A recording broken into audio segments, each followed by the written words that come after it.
Hey, what up, superstars? It's your boy Ibetonme with some more Destiny 2 content. In this video, I'm gonna give you guys one of the most explosive Destiny 2 Titan builds in Season of the Witch. So make sure you stick around to the end of this video because it's gonna be a couple of ways you can play with this build. So it's just gonna really depend on your playstyle. But I'm telling you, man, you will not be disappointed using this build. Also, I want to tell you guys, welcome to the channel. I appreciate the support. Now, if you saw my last Titan build video, it was centered around the Synthoceps arm piece. That build was set up just for a crazy maniac style type of aggression. However, this build is different. You're still going to be aggressive. However, you're going to be defensive as well. And your defensive mechanism is actually going to do damage to Guardians and even cause some of them to explode. Yes, I said that right. Explode. Now, this build is centered around the ACDO feedback fence gauntlets for Titans. So with his armor perk, melee hits grants armor charge. Now, you could take less melee damage while you have an armor charge.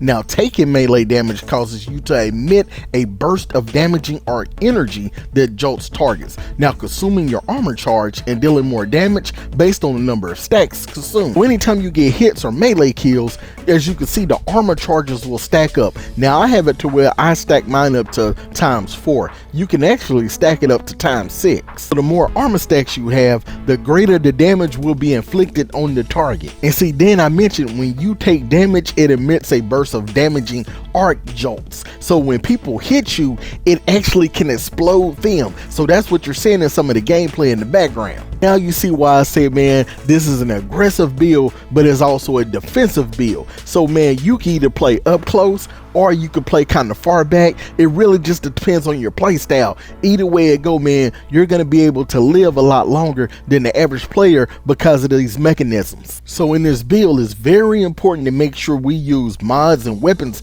that are going to enhance our opportunity to have greater melee energy. So with that being said, we're going to pair this Titan build with the Monte Carlo Exotic auto rifle. Now, it comes with the intrinsic trait Monte Carlo method.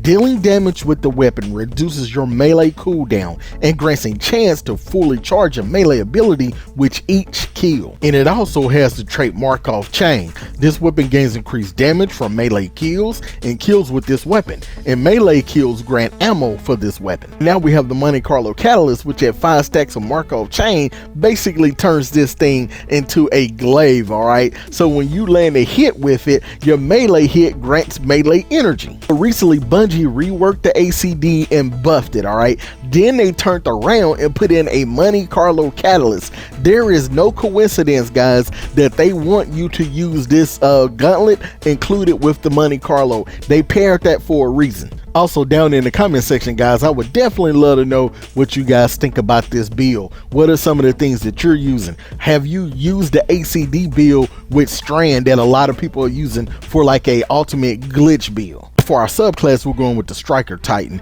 Now for our super, I'm using Thunder Crash. Now Ballistic Slam did get a recent buff, but to me, man, I just really like Thunder Crash better because you're able to kill multiple enemies at one time, and once you kill enemies, you can actually turn around and do other moves, more aggressive moves to get other kills. And for me, Ballistic Slam is just too easy to get killed, and also you're kind of like a sitting duck whenever the animation stops. Now for our first aspect, we're going to use the Touch of Thunder because see, it could jolt targets. Now see, when you jolt a target, they're energized with destructive arc light, so they take additional damage while jolted, and it chains lightning to nearby targets. And also the jolt damage causes overload champions to be stunned as well. So this is a real good build to use in PvE as well, not just PvP. I was using this earlier as well when I was playing PvE. And also what's pretty cool about the Touch of Thunder, see, I'm going to pair this with lightning grenades, so it's going to grant an additional grenade charge and jolts targets hit by the initial blast. For our second aspect, I'm using Knockout, which is my favorite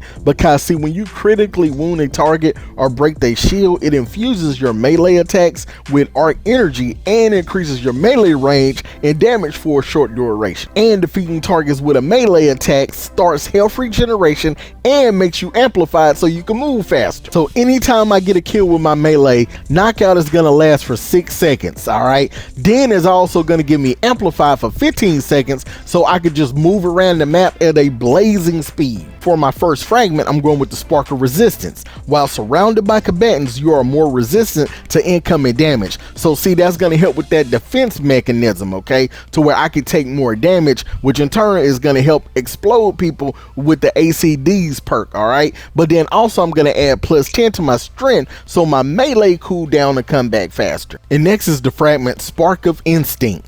While critically wounded, taking damage emits a burst of damaging arc energy that jolts the target. Remember, when a target is jolted, they take more damage, and a chain of lightning goes to nearby targets that add damage to them as well. That fragment is going to last for 14 seconds before it refreshes. And next is the Spark of Recharge, which while critically wounded, your melee and grenade energy generate more quickly. So yeah, you definitely want people to hit you guys with this build. I told you, this is a good defensive build. And next is Spark of Feedback. So taking melee damage briefly increases your outgoing melee damage, and it gives you plus 10 resistance. So yeah, you want people to hit you because it's going to make your hit more powerful, and it's going to pair well with the ACD and perk that as well.